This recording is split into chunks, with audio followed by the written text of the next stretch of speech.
सभी विद्यार्थियों को स्वागत है आपके अपने YouTube चैनल रस्तोगी कोचिंग में। आज के इस वीडियो में कक्षा 10 के गणित अभ्यास 1 में आज हम लोग पढ़ेंगे वास्तविक संख्याएं। तो प्रश्नावली 1.1 जो है आज के इस वीडियो में समाप्त कर दिया जाएगा और इस वीडियो को देख करके प्रश्नावली 1.1 अभ्यास एकदम सरल हो जाएगा। तो इसलिए आप सभी विद्यार्थी इस वीडियो को पूरा जरूर देखिए। तो अभ्यास शुरू करने से पहले हम लोग समझेंगे वास्तविक संख्याएं किसे कहते हैं और वास्तविक संख्याएं कितने प्रकार के होते हैं। तो सबसे पहला काम जो है हेडिंग को नोट कर लेंगे, वास्तविक संख्याएं। तो वास्तविक संख्याएं क्या हैं? तो याद रखेंगे वे संख्या होते हैं जिसमें परिमेय संख्या और अपरिमेय संख्या मिला होता है, ऐसे संख्या को वास्तविक संख्या कहा जाता है। तो यहाँ पे नोट कर लेंगे वे संख्याएं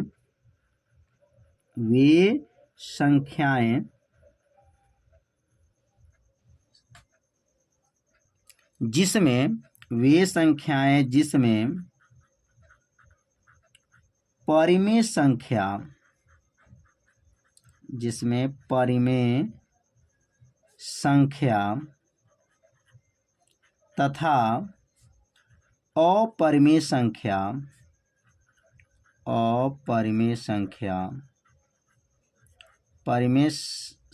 भी हो और अपरिमेय संख्या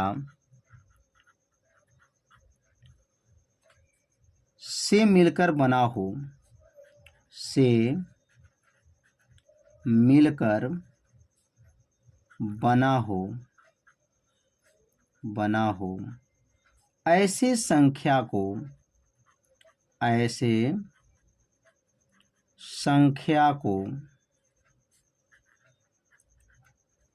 वास्तविक संख्या कहते हैं। ऐसे संख्या को वास्तविक संख्या कहते हैं। कितना आसान है, बस थोड़ा सा ध्यान देंगे आपको परिभाषा याद हो जाएगा। वे संख्याएं जिसमें परिमेय संख्या भी हो और अपरिमेय संख्या दोनों से मिलकर बना है, ऐसे संख्या को वास्तविक संख्या कहते हैं।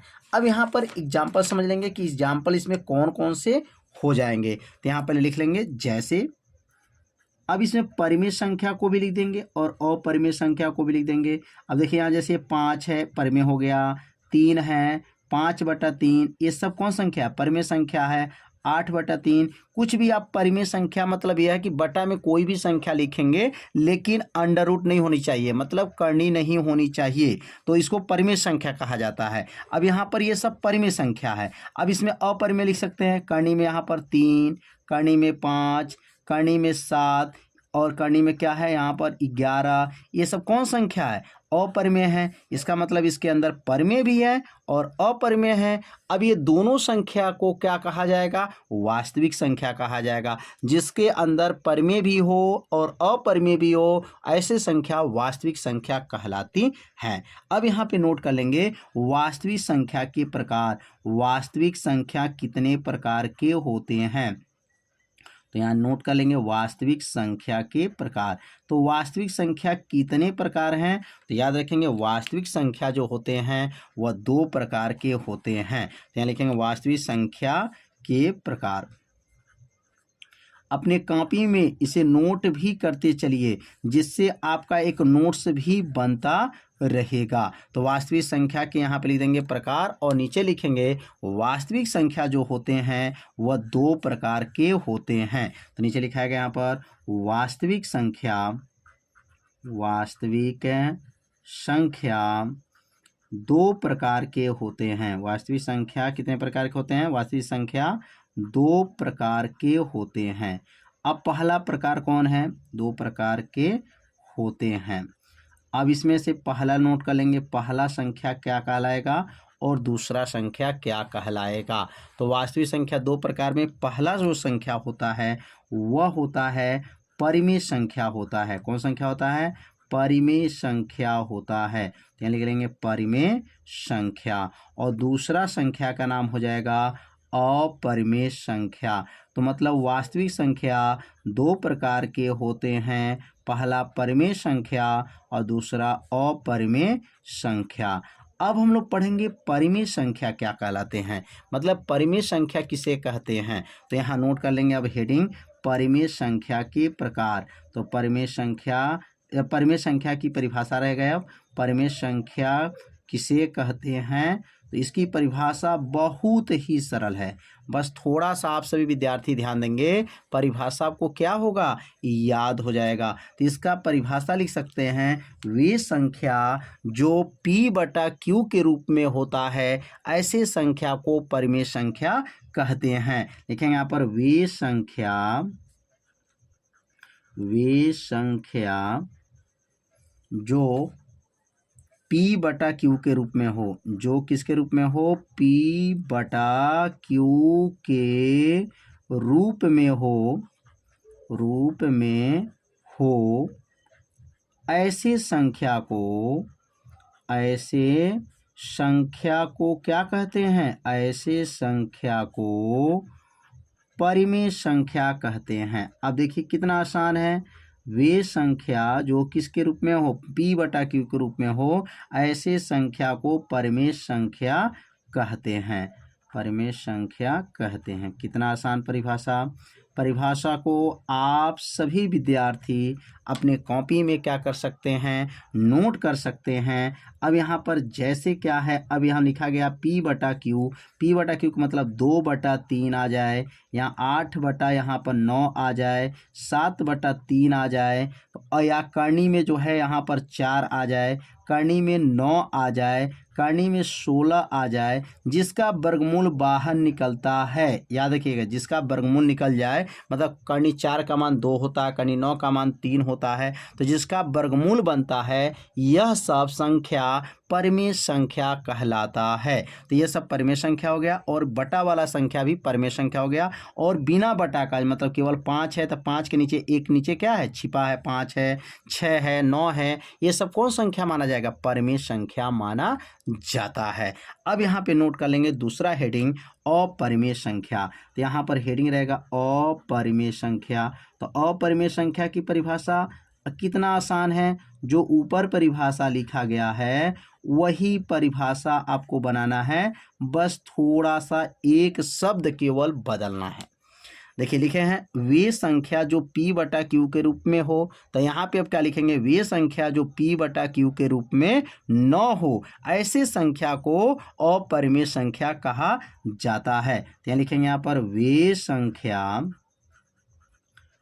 संख्या जो किसके रूप में, p बटा q के रूप में न हो, ऐसे संख्या को क्या कहते हैं, अपरिमेय संख्या कहते हैं। ऐसे संख्या को अपरिमेय संख्या कहते हैं।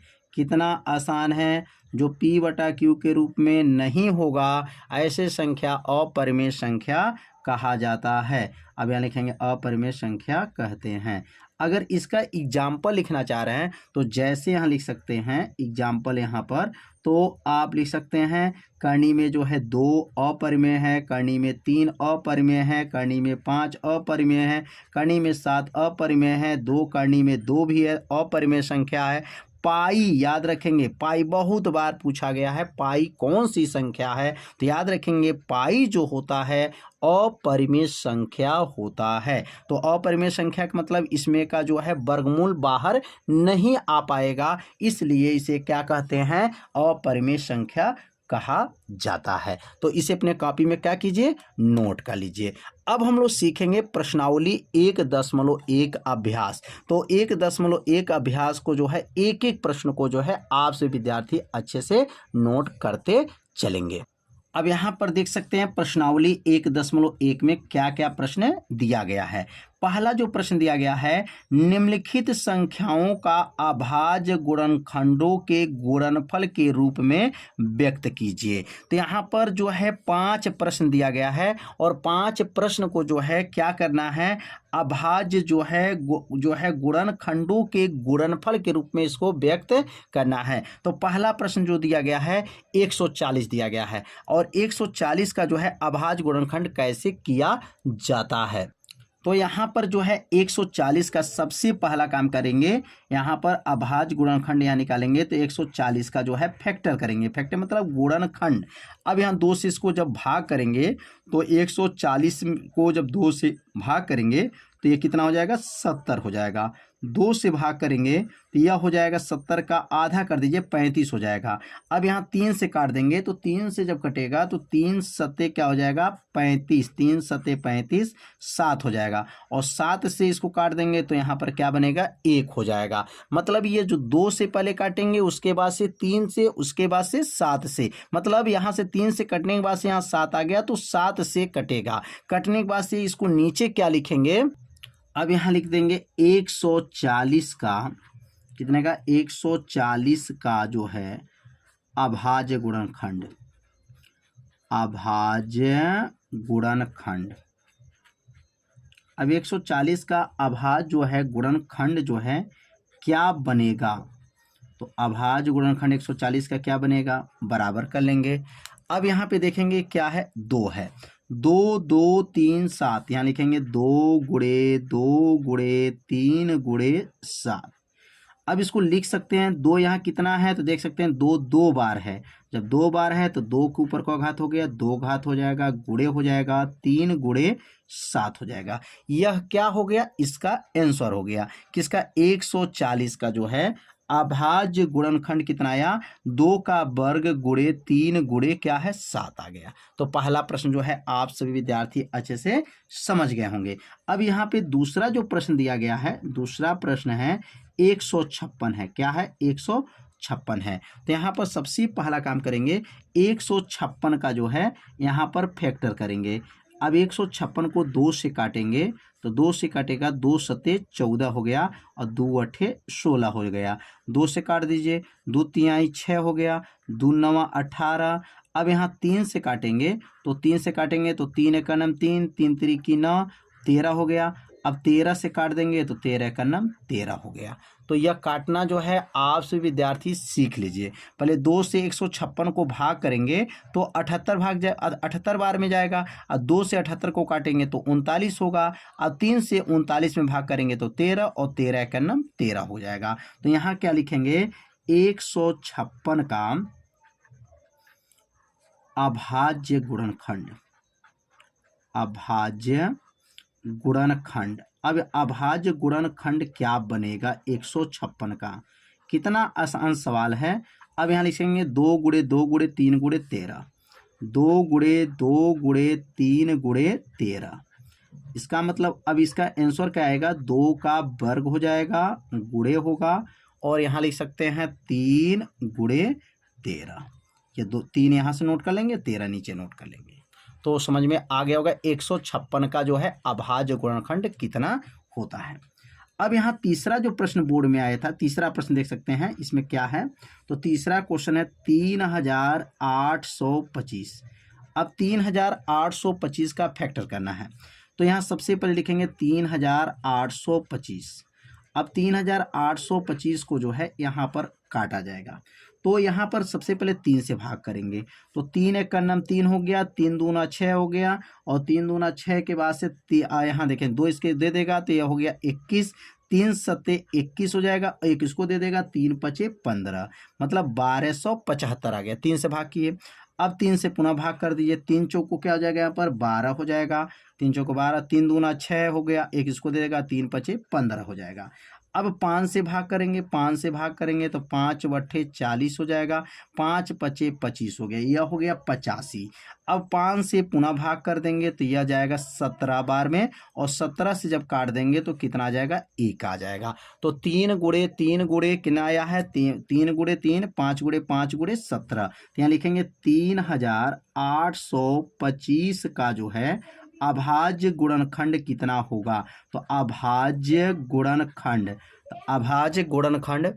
तो अभाज्य गुणनखंड कितना हो जाएगा।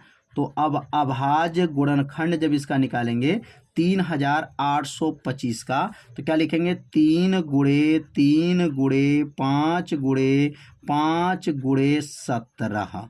तो 3 गुणे 3 गुणे 5 गुणे 5 गुणे 17 यहाँ से नोट कर लेंगे। अब यहाँ पर 3 देखेंगे तो 3 कितने बार है, तो 3 2 बार है। जब 3 2 बार है तो यहाँ लिख सकते हैं 3 का वर्ग गुणे 5 का वर्ग गुणे 17। तो कितना आ गया 3825 का अभाज्य गुणनखंड जो आया, 3 के ऊपर मतलब 3 का वर्ग 5 का वर्ग गुणे 17। अगला जो प्रश्न है यहाँ पे चौथा प्रश्न दिया गया है।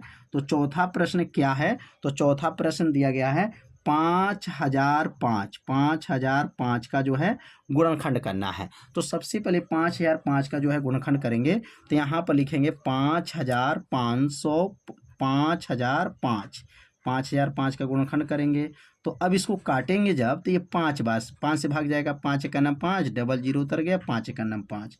अब 7 से काटेंगे तो 7 से काटेंगे, 7 का नाम 7 होगा, 3 बच गया, इसको पास दे दिया, यहाँ पर हो गया 3 हो गया 30 हो गया, 7 चौको 28, 7 4 बार में जाएगा, और 7 त्रिकी 21 मतलब 143 हो गया। अब 11 से भाग कर दीजिए, 11 का नाम 11, इसको 3 दे देगा, 11 तियाँ 33। अब 13 से भाग कर देंगे, 1 आ जाएगा। तो उम्मीद करते हैं लाइन समझ में आ गया होगा। तो यहाँ पे क्या लिखेंगे 5005 का अभाज्य गुणनखंड। तो अभाज्य गुणनखंड क्या बनेगा, तो यहाँ अभाज्य लिख देंगे, यहाँ पर गुणनखंड। अब यहाँ लिख देंगे 5 गुणे क्या लिखेंगे 5 गुणे 7 गुणे 11 गुणे 13।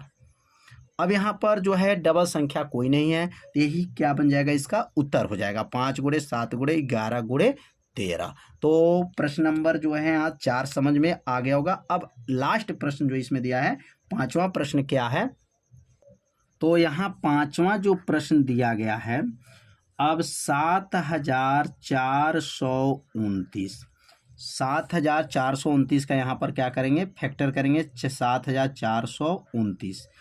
अब यहाँ से इसको जब भाग करेंगे तो यह भाग पहले 17 बार में जाएगा, कितने 17 से भाग जाएगा, और भाग करेंगे तो 400 या 37 आ जाएगा। मतलब 17 से इसमें जब भाग करेंगे तो ये 437 आ जाएगा, मतलब पहला 4 से जाएगा, 3 से, फिर 7 से। अब इसको 19 से भाग करेंगे, किससे 19 से भाग करेंगे तो यह आ जाएगा 23, और 23 जो है कटेगा 23 से ही, 23 का नाम 23। तो इसको भाग दे करके चेक कर लीजिएगा। और यहाँ पे देख सकते हैं 7429 का जो है अभाज्य गुणनखंड क्या है। तो अभाज्य गुणनखंड क्या बनेगा, तो यहाँ लिख सकते हैं अभाज्य गुणनखंड। तो अब यहाँ पर पहला कितने बार में गया है भाग, तो 17 बार में गया है, तो यहाँ लिख सकते हैं 17 गुणे 19 गुणे 23। और इसमें भी जो है डबल संख्या नहीं है, तो यही इसका क्या हो जाएगा, आंसर हो जाएगा। अब अगला जो प्रश्न है, तो यहाँ पर देख सकते हैं, अब दूसरा प्रश्न क्या है, पूर्णांकों के निम्नलिखित युग्म के एचसीएफ मतलब एचसीएफ का मतलब हो गया मौस, और एलसीएम मतलब लस ज्ञात कीजिए, और इसकी जांच कीजिए दो संख्याओं का गुणनफल, और यहाँ पे दिया गया है मौस गुणे लस। तो यहाँ जांच भी करना है। और इसमें पहला जो ये प्रश्न दिया गया है, अब यहाँ पर पहला प्रश्न को हमको जांच करना है, मौस भी ज्ञात करना है और लस भी ज्ञात करना है। और संख्या क्या है 26 और 91।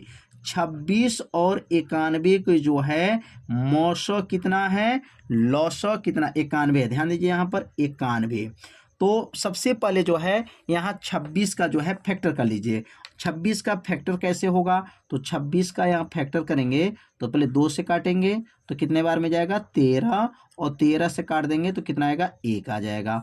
और यहाँ पर 91 है, तो 91 को जब काटेंगे तो यहाँ पर 91 को 7 से काट देंगे तो यह हो जाएगा 13, और यहाँ 13 से काट देंगे तो 13 का नम 13 हो जाएगा। मतलब यह 2 गुणे 13 हो गया और ये 7 गुणे 13 हो जाएगा। तो यहाँ सबसे पहले लिखेंगे आपका 26 और 26 को लिखेंगे आपका 2 गुणे 13, 2 गुणे का होगा 13 और यहाँ लिखेंगे 91, तो 91 को लिखेंगे तो 7 गुणे जो है 13 हो जाएगा। तो 2 गुणे 13 और 7 गुणे 13।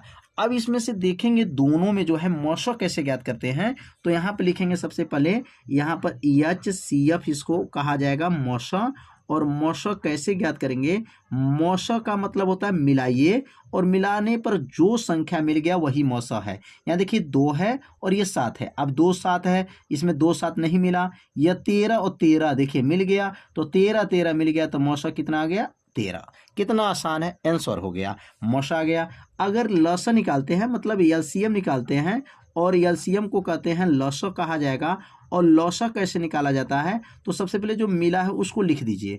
क्या मिला था, 13 मिला था। और क्या नहीं मिला था, तो 2 नहीं मिला था और 7 नहीं मिला था। तो लास्ट में 2 से गुणा कर लीजिए और 7 से गुणा कर लीजिए। तो 13 में 2 का गुणा करेंगे तो 26 हो गया और 26 में 7 का गुणा कर लीजिएगा तो ये आ जाएगा 182 हो जाएगा। तो लौसा कितना आ गया, 182 हो गया। कितना आसान है। एक बार और समझते हैं। मौसा का मतलब जो मिल गया वही मौसा है। क्या मिला, 13 13 देखिए सामने तक के 13, तो 13 13 मिल गया तो यह मौसा हो गया। और जो नहीं मिला रहता है तो मौसा वाला संख्या में उसको गुणा कर लिया जाता है तो आ जाता है लौसा। अब यहाँ हमको जांच करना है और जांच क्या करना है, तो यहाँ पर कहा गया दोनों संख्याओं का जो है गुणनफल और मौसा गुणे लौसा को क्या कीजिए, जांच करना है। तो यहाँ लिखेंगे जांच, और जांच में क्या जांचेंगे, तो लिखेंगे यहाँ पर पहला पद, लिखेंगे यहाँ पर पहला पद गुणे जो है, पहला पद गुणे दूसरा पद, इस सूत्र से जो है जांच होगा। पहला पद गुणे दूसरा पद। अब बराबर क्या होता है, तो बराबर हो जाएगा यहाँ पर मौसा गुणे लौसा। यह सूत्र आपको याद भी रखना है। पहला पद गुणे दूसरा पद बराबर मौसा गुणे लौसा। तो यहाँ पहला पद क्या दिया गया है, तो प्रश्न में पहला पद 26 दिया गया है। देख सकते हैं यहाँ पहला पद 26 है और दूसरा पद जो है 91 दिया गया है। बराबर मौसा कितना आया है, तो मौसा 13 आया है और लौसा कितना आया है, तो 182 आया है।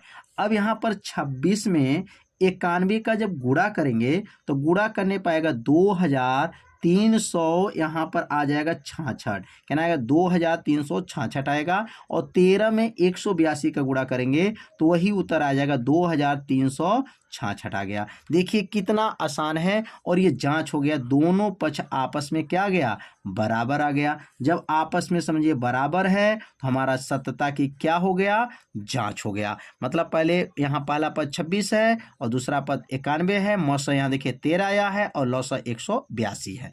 अब इसमें गुणा किया गया 2366 आया और इसमें भी 2366 आया। तो उम्मीद करते हैं पहला ये प्रश्न अच्छे से समझ में आ गया होगा। अब इसमें दूसरा प्रश्न क्या है, अब यहाँ दूसरा प्रश्न नोट करेंगे।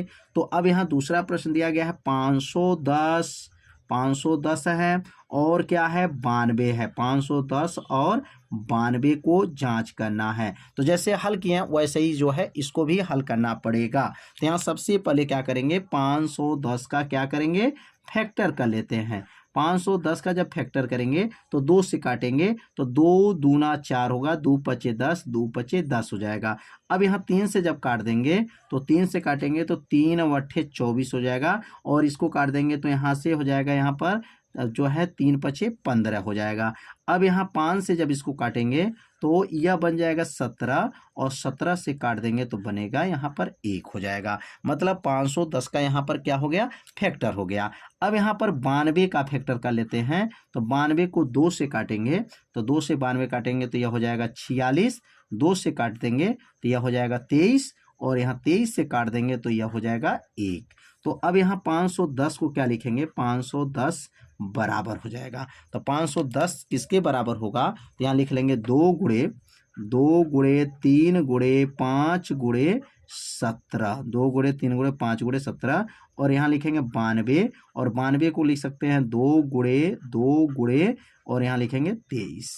तो क्या बनेगा यहाँ पर, मौसा। क्या बनेगा यहाँ पर, पहले मौसा निकालेंगे मौसा कैसे निकलेगा? तो देखिए 2 2 मिल गया, सबसे पहला काम मिलाएंगे, मिलने पे जो मिल गया वही मौसा है। 2 2 2 उतर जाएगा, और ये 3 है 2 है नहीं मिला, 5 है 23 है नहीं मिला, 17 है कुछ नहीं मिल रहा है। इसका मतलब हो गया मौसा जो है आपका 2 ही रहेगा, क्योंकि इसमें कोई भी संख्या ऊपर और नीचे वाले संख्या में मिलान करना है। मिलान करने पे जो संख्या मिलेगा वही क्या कहलाता है? मौसा कहलाता है। तो इसमें मौसा सिर्फ जो है 2 हो जाएगा।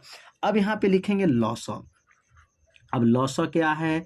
तो लौसा जो है देखेंगे, पहले 2 मिला था तो 2 उतार दीजिए, जो मिला संख्या पहले उतारते हैं। ऊपर क्या बाकी है? तो ऊपर जो देख रहे हैं 3 बाकी है, 3 के बाद से जो है क्या बाकी है? 5 बाकी है, 5 के बाद से 17 बाकी है, और नीचे एक 2 बाकी है, और क्या बाकी है? 23 बाकी है। जो बाकी रहता मतलब जो मिल गया उसको पहले लिखेंगे, मिलने के बाद जो शेष संख्या रहता है उसको लास्ट में क्या करते हैं? लिख कर और गुणा करना है। अब बताइए 2 का गुणा 3 में, 5 के 17 में, 2 में, 23 में, इस सब का गुणा जो है आपसे विद्यार्थी रफ में गुणा कर लीजिएगा। गुणा करने पे कितना आएगा? 23,460 ही आ जाएगा। 23,400 क्या है? 60। अब यहाँ पे जांच करेंगे, तो जांच कैसे करेंगे? तो जांच बताया गया है, जांच कैसे किया जाएगा। तो कैसे जांच किया जाएगा? तो लिखेंगे पहले यहाँ पर सूत्र लिखेंगे, पहला पद, क्या सूत्र है? पहला पद गुणे दूसरा पद, पहला पद गुणे दूसरा पद बराबर क्या होता है? बराबर होता है मौसा गुणे होता है लौसा। मौसा गुणे लौसा, ये आपको समझिए जांच के लिए सूत्र बना है। और यहाँ पहला पद इसमें कितना है? तो पहला पद देख रहे हैं 510 है, और दूसरा पद क्या है? तो 92 है, बराबर लौसा क्या आया है? मौसा 2 आया है, और लौसा जो आया है वह 23,000 क्या आया? 23,460 जो है लौसा आया है। अब यहाँ पर 510 में 92 का गुणा करेंगे तो उत्तर आ जाएगा 46,920 आ जाएगा, बराबर इधर भी आएगा 46,920 आएगा। 2 में जब 23,460 में गुणा करेंगे तो भी आ गया 46,920 आ जाएगा। ये दोनों पक्ष क्या आ गया? बराबर हो गया। इसका मतलब ये सत्यता की क्या हो गया? जांच हो गया। दोनों पक्ष बराबर चाहिए, और यहाँ सूत्र के अनुसार ये दोनों पक्ष आपस में क्या आ गया? बराबर आ गया। तो उम्मीद करते हैं ये 2 सवाल अब अच्छे से समझ में आ गया होगा। अब अगला जो प्रश्न है, तीसरा इसका प्रश्न है, सतता की इसमें भी जांच करना है। तो तीसरा प्रश्न दिया गया है 336 है, 336 का, और किसका जांच करना है? 336 और 54 का। अब इसको भी ऐसे मौसा पहले ज्ञात करेंगे, उसके बाद से लौसा ज्ञात करेंगे, उसके बाद से सतता की जांच करेंगे। तो यहाँ सबसे पहले क्या करेंगे? 336 का क्या करना है? फैक्टर करना है, गुणनखंड करेंगे। 2 से पहले काट देते हैं, 2 से काटेंगे तो 2 एक नम 2, 2 छके 12, 2 अट्ठे 16। 2 से काट देंगे तो 2 अट्ठे 16 हो जाएगा, और 2 चौको 8 हो गया।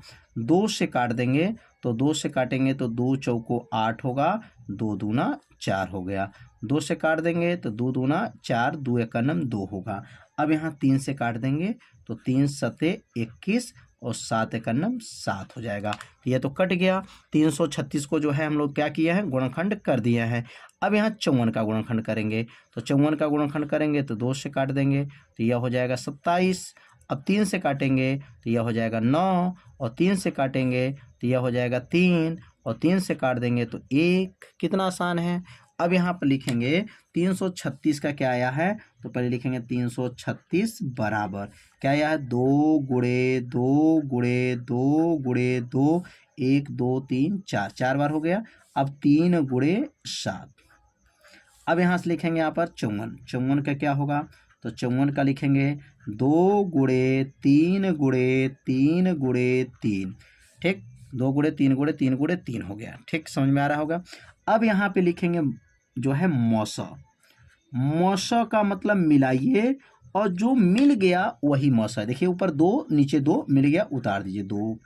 अब ये 2 है, 3 है, नहीं मिलेगा, 2 नहीं मिले। अब ये 3 3 से मिल जाएगा, तो 2 गुणे 3 मिलेगा।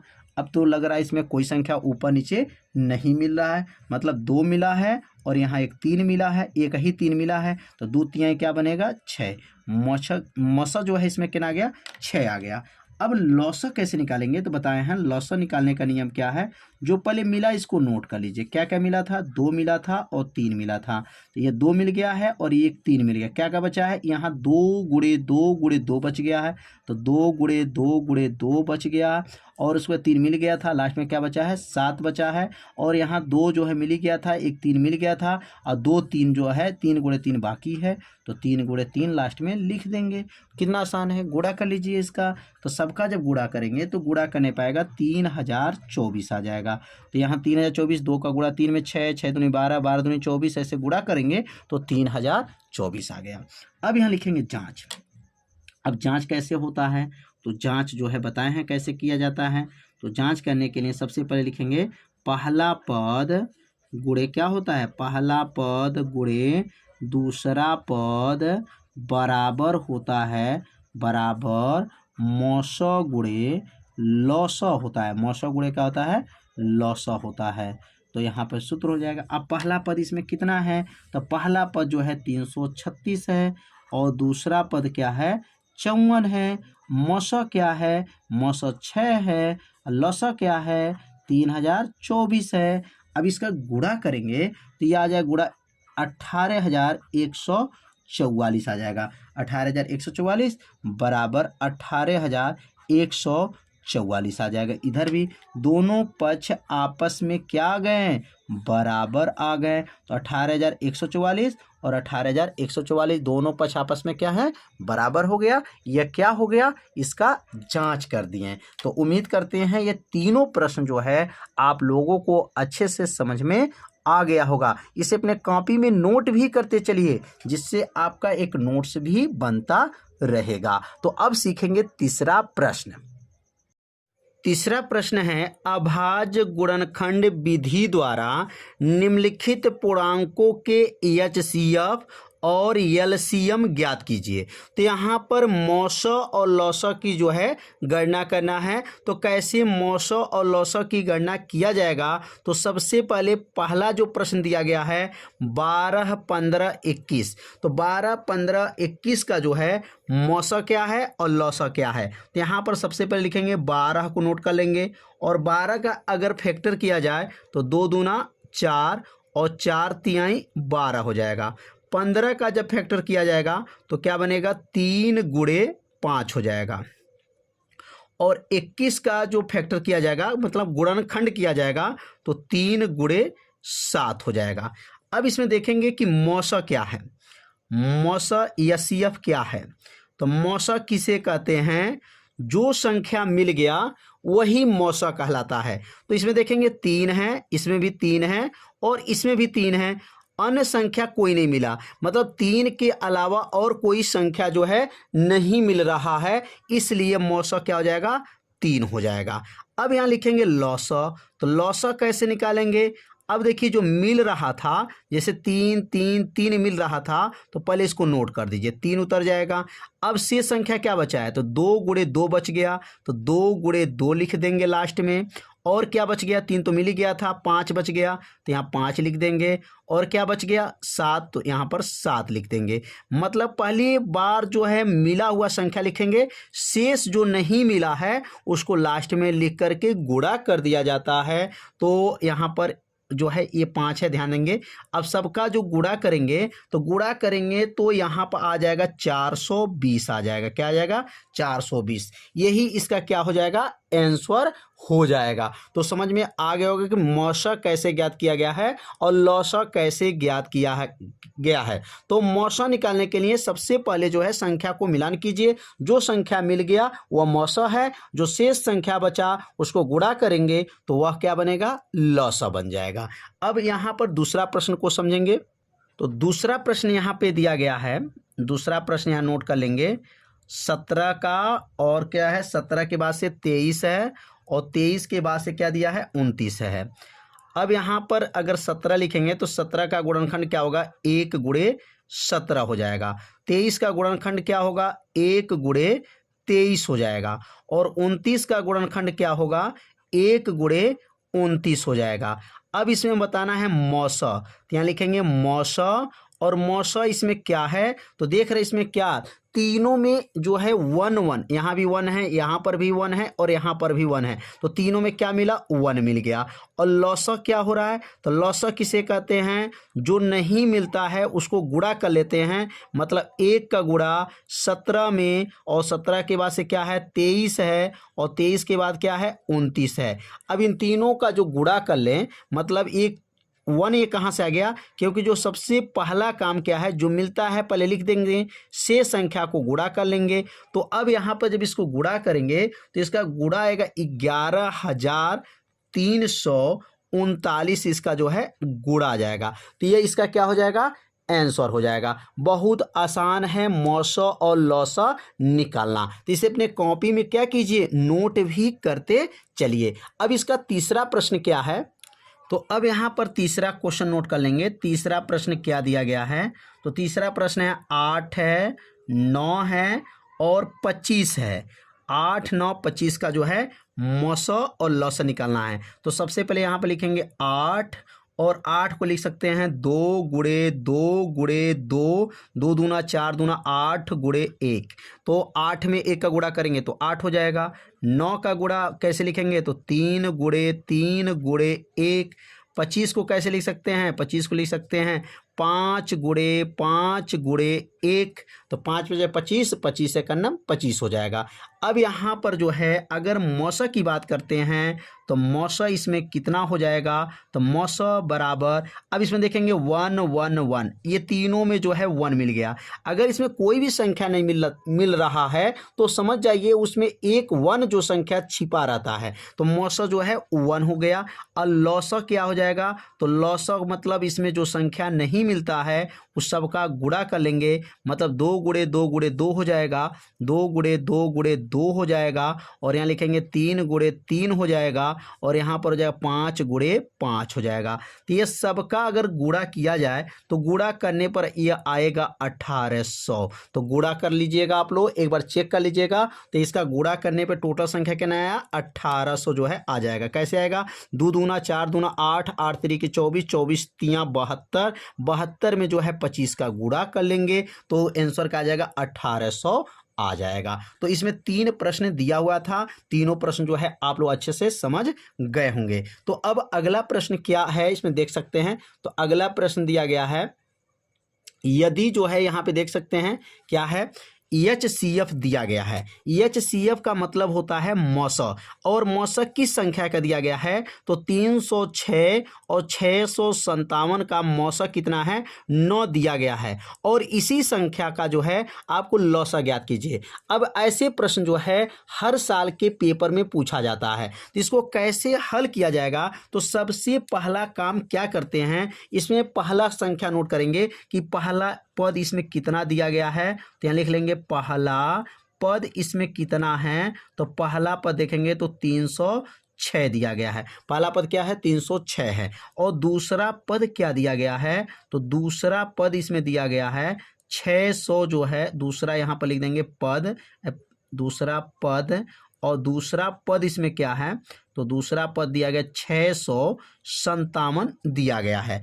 अब इसमें मौसा कितना दिया गया है, तो देख सकते हैं प्रश्न में कि HCF जो है 9 दिया गया है, इसका मतलब मौसा जो है इस प्रश्न में 9 दिया गया, मौसा बराबर क्या है, 9 दिया गया है। और इसमें क्या पूछा जा रहा है, तो LCM का मतलब होता है लौसा, इसमें पूछा जा रहा है, तो लौसा बराबर क्या करेंगे, प्रश्नवाचक चिन्ह लगा देंगे, मतलब इसमें लौसा की जो है गणना करना है। अब लौसा की गणना करने के लिए कौन सा सूत्र का प्रयोग करेंगे, तो एक सूत्र है लौसा बराबर, तो सूत्र को भी आप लोग याद कर लीजिएगा। लौसा बराबर होता है, लौसा बराबर क्या सूत्र है, तो पहला पद, क्या सूत्र होता है, पहला पद गुणे दूसरा पद, पहला पद गुणे दूसरा पद बराबर क्या होता है, बटा, क्या हो जाएगा, बटा मौसा हो जाता है। ये सूत्र जो है आप सभी विद्यार्थी याद कर लीजिएगा।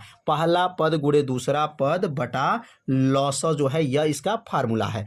अब इसमें मान को भरेंगे तो पहला पद इसमें कितना दिया गया है तो देख सकते हैं पहला पद इस प्रश्न में 306 दिया गया है, तो यहाँ पर पहला पद 306 लिख देंगे और दूसरा पद दिया गया है 657 दिया गया है और मौसो जो देख सकते हैं 9 दिया गया है। तो यह पहला पद 306 भर दिया गया और दूसरा पद जो दिया गया 600 जो है 57 हो गया और मौसो जो दिया गया है 9 दिया गया है। अब यह 9 से जो है अगर इसमें भाग कर दें तो 9 से अगर भाग करते 306 में तो यह 34 बार में चला जाएगा। कितने बार में? 34 बार में। अब क्या बचेगा तो 34 का गुणा किस में कर देंगे? 657 में कर देंगे। अब 34 का गुणा जब 657 में कर दिया जाएगा तो आंसर कितना आ जाएगा? तो इसका आंसर जो आएगा एलसीएम आ जाएगा, लॉसा जो आ गया 22,338 जो है इसका आंसर आ जाएगा। तो उम्मीद करते हैं आप लोगों को यह प्रश्न जो है अच्छे से समझ में आ गया होगा। तो यह लॉसा का सूत्र होता है पहला पद गुणे दूसरा पद बटा क्या होता है? मौसा होता है। तो उम्मीद करते हैं यह प्रश्न आप लोगों को अच्छे से समझ में आ गया होगा। तो अब अगला प्रश्न दिया गया है, जांच कीजिए क्या किसी प्राकृतिक संख्या n के लिए संख्या 6 के पावर n अंक 0 पर समाप्त हो सकती हैं। मतलब ये 6 के पावर अगर n संख्या दिया है तो क्या यह 0 से समाप्त हो सकती हैं, इसको आपको जो है जांच करना है। तो सबसे पहला काम कीजिएगा, यहाँ पे लिखेंगे हल। क्या लिखेंगे? हल लिख देंगे और हल लिखने के बाद क्या लिखेंगे? 6 के पावर क्या दिया गया है? 6 के पावर n दिया गया है। अब 6 के पावर n को अगर तोड़ा जाए गुणनखंड के रूप में तो क्या लिख सकते हैं? 2 गुणे 3 लिख सकते हैं, 2 तिहाई 6 हो जाएगा। पावर इसके ऊपर क्या हो जाएगा? n हो जाएगा। इसका मतलब हो गया यह पावर एक बार 2 के ऊपर भी लिख सकते हैं और 3 के ऊपर भी लिखा जा सकता है। तो क्या लिख सकते हैं? 2 के पावर n हो जाएगा गुणे और 3 के पावर क्या हो जाएगा? n हो जाएगा। तो अब यहाँ पे क्या देख रहे हैं कि अगर मूलभूत प्रमेय से देखा जाए तो 6 के पावर n के गुणांक में सिर्फ क्या है? 2 और 3 है, 2 और 3 है और 6 के पावर n जो है अंक 0 पर जो है समाप्त नहीं हो पाएगा। अब क्यों नहीं हो पाएगा? तो लिख सकते हैं क्योंकि 0 को समाप्त करने के लिए गुणांक में क्या होना चाहिए? 5 होना चाहिए। जब 5 रहेगा, इस गुणांक में 5 रहेगा तो ये 5 रहने से 0 पे वो क्या हो जाएगा? समाप्त हो जाएगा। क्यों होगा? क्योंकि 5 दूनी 10 तो 10 में 0 आ गया, 5 चौको 20 0 आ गया, इसलिए यहाँ 6 है तो कहाँ समाप्त हो पाएगा? नहीं हो पाएगा। तो लिखेंगे यहाँ पर, तो यहाँ लिख देंगे तो मूलभूत कौन प्रमेय से? मूलभूत प्रमेय से, मूलभूत प्रमेय से, प्रमेय से बहुत आसान है। मूलभूत प्रमेय से अब यहाँ लिख सकते 6 के पावर n का गुणांक जो बना है, क्या बना है? 6 के पावर n का गुणांक में क्या क्या है? तो लिखेंगे यहाँ पर गुणांक, गुणांक सिर्फ क्या है? गुणांक में लिख देंगे यहाँ पर, गुणांक में सिर्फ 2 और 3 है, सिर्फ 2 और क्या हैं? 3 हैं। अभी 6 के पावर जो n में देख रहे हैं 2 और 3 हैं और नीचे लिख सकते हैं 6 के पावर n अंक, 6 के पावर n अंक 0 पर समाप्त नहीं हो पाएगा। क्या लिखेंगे यहाँ पर? समाप्त नहीं हो पाएगा, नहीं होगा। अब क्यों नहीं होगा? देखेंगे नहीं होगा, नहीं होगा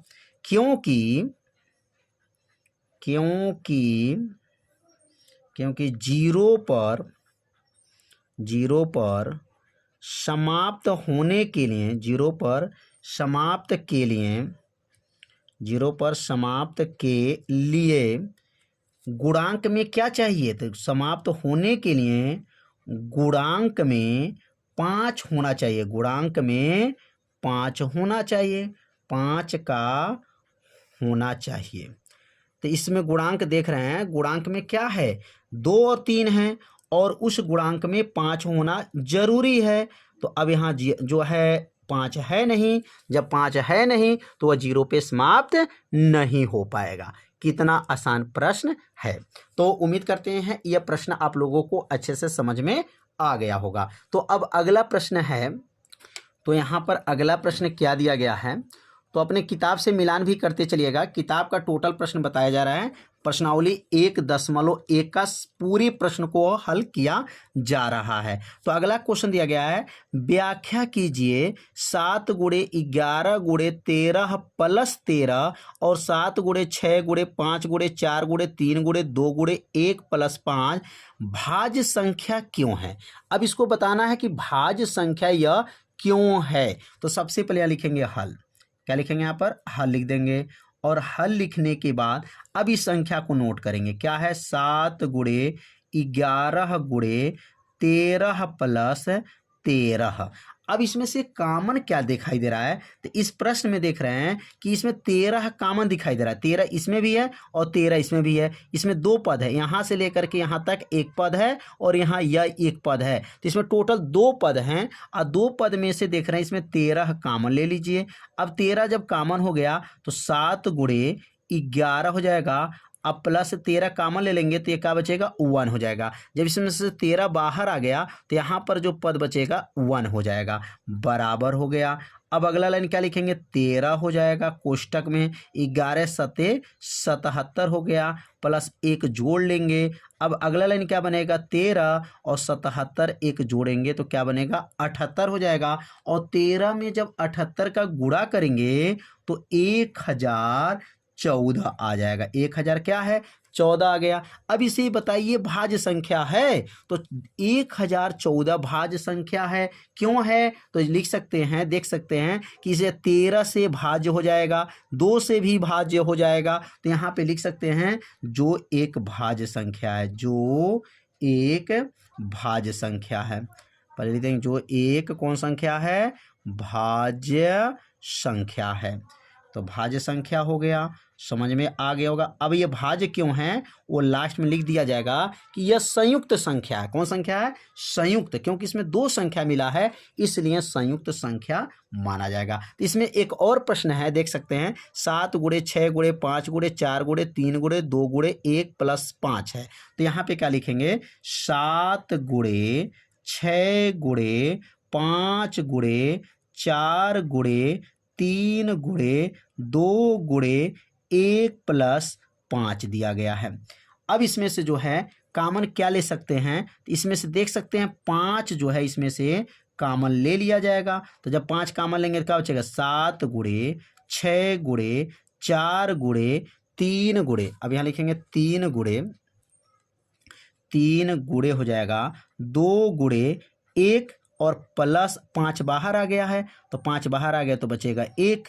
अब यहाँ पे इसका जब गुणा करेंगे बराबर करके, तो बराबर करके क्या आएगा यहाँ पर 5 और 7 में गुणा करेंगे तो 7 छक्के 42 हो जाएगा। 42 में 4 का गुणा 3 का गुणा 2 का गुणा 1 का गुणा, तो गुणा करने पर टोटल आएगा 1008 आ जाएगा, प्लस 1 जोड़ लेंगे। अब यहाँ बचेगा आपका 5 उतर गया और 1008 में 1 जोड़ेंगे तो क्या बनेगा 1009 हो जाएगा। अब 1009 का गुणा जब 5 में करेंगे तो 5045 आ जाएगा। 5045 जो कौन संख्या है लिखेंगे जो भाज्य संख्या है। कौन संख्या है भाज्य संख्या है। ये दोनों संख्या भाज्य है। अब लिखा जाएगा ये क्यों भाज्य है। अब पूछेंगे यह किससे भाज्य है, तो 5 से भाज्य हो जाएगा, तो भाज्य संख्या है। अब यह क्यों है तो लिखेंगे क्योंकि यह संयुक्त संख्या है। क्या लिखेंगे यहाँ पर क्योंकि यह संयुक्त संख्या है, लिखेंगे यहाँ पर क्योंकि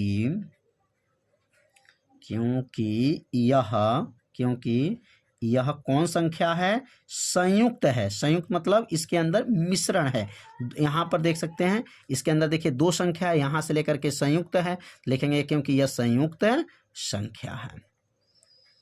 उम्मीद करते हैं ये भी आप लोगों को अच्छे से प्रश्न समझ में आ गया होगा। अब अगला जो प्रश्न है, अब अगला प्रश्न को समझ लेते हैं। तो अब अगला प्रश्न देख सकते हैं किसी खेल के मैदान के चारों ओर एक वृत्ताकार पथ है, पथ मतलब रास्ता है। इस मैदान का एक चक्कर लगाने में सोनिया को 18 मिनट लगते हैं।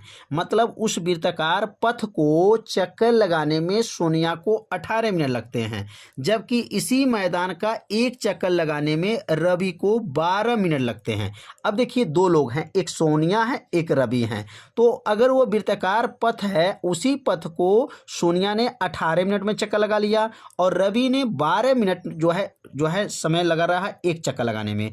मान लीजिए वह दोनों एक ही स्थान और एक ही समय पर चलना प्रारंभ करके एक ही दिशा में चलते हैं, तो कितने समय बाद वह पुनः प्रारंभिक स्थान पर मिलेंगे। तो याद रखिएगा, जब कोई भी व्यक्ति एक स्थान से चलना आरंभ करेंगे और वहां पर प्रारंभिक स्थान पर जब पहुंचेंगे तो वहां पर हमेशा एलसीएम निकाला जाता है। क्या निकाला जाता है? एलसीएम। तो यहां पर सबसे पहले लिखेंगे आपका हल, और हल लिखने के बाद से यहाँ पर पहला काम लिखेंगे कि सोनिया का एक चक्कर में लगा समय कितना है। तो लिख देंगे यहाँ पर सोनिया जो चक्कर लगाई है वो कितने मिनट में चक्कर लगाई है। तो लिखेंगे यहाँ पर सोनिया को एक चक्कर में, कितने चक्कर में? एक चक्कर लगाने में लिख सकते हैं, एक चक्कर लगाने में लगा समय, अब कितना समय लगा है? तो लगा यहाँ पे लिख देंगे समय बराबर क्या है? तो 18 मिनट है। कितना है? 18 मिनट लगा है। अब बताइए सोनिया को एक चक्कर में लगाने में कितना समय लगा? 18 मिनट। अब जो दूसरा जो है रवि है, तो लिखेंगे यहाँ पर रवि को एक चक्कर लगाने में, रवि को एक चक्कर लगाने में, एक चक्कर लगाने में लगा समय, चक्कर लगाने में लगा समय। अब रवि को कितना मिनट लगा है? तो रवि को जो लगा है वह 12 मिनट लगा है। कितना मिनट? 12 मिनट लगा हुआ है। अब यहाँ पर 18 का जो है, यहाँ लिखेंगे 18 का अभाज्य निकाल लेते हैं। अभाज्य गुणनखंड कितना हो रहा है? तो 18 का अगर अभाज्य गुणनखंड इसको तोड़ा जाए तो 18 का अभाज्य गुणनखंड कितना बनेगा? अभाज्य गुणनखंड 18 का क्या बनेगा? तो यहाँ बनेगा 2 गुणे 3 हो जाएगा, 2 तियाई 6 और 6 त्रि 18 हो जाएगा। तो 18 का जो है यह बन गया अभाज्य गुणनखंड। अब यहाँ पे लिखेंगे यहाँ पर 12 का अभाज्य गुणनखंड कर लिया जाए, मतलब इसका फैक्टर किया जा रहा है। तो अभाज्य गुणनखंड जो है 12 का कितना हो जाएगा? तो 12 का अभाज्य गुणनखंड की बात कर रहे हैं, तो अगर इसका गुणनखंड करते हैं तो यहाँ पर आ जाएगा, मतलब 12 का 2 दूना 4 और 4 तिहाई 12 हो जाएगा। अब यहाँ पे लिखेंगे दोनों द्वारा, मतलब यह सोनिया था और रवि थे। अब ये दोनों द्वारा अगर चक्कर लगाते हैं तो दोनों द्वारा चक्कर लगाने में समय, दोनों द्वारा चक्कर लगाने में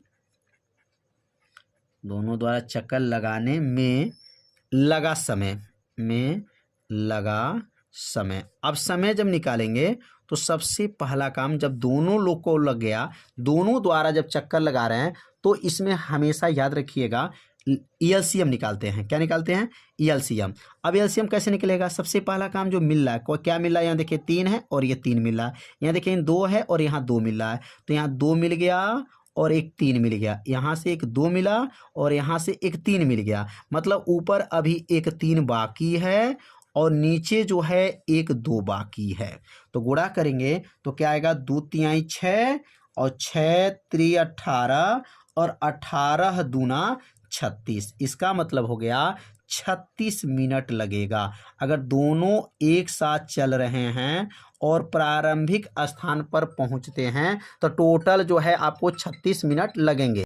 तो यह प्रश्नावली 1.1 जो है समाप्त हो गया। अब अगला भाग जो बनेगा प्रश्नावली 1.2 बनेगा। तो यह वीडियो आप सभी विद्यार्थियों को कैसा लगा एक बार जरूर कमेंट कीजिएगा, वीडियो को लाइक कर दीजिएगा और चैनल पे यदि आप पहली बार आए होंगे तो चैनल को सब्सक्राइब जरूर कर लीजिएगा। अब मिलते हैं अब अगले भाग में, तब तक के लिए सभी विद्यार्थियों को नमस्कार।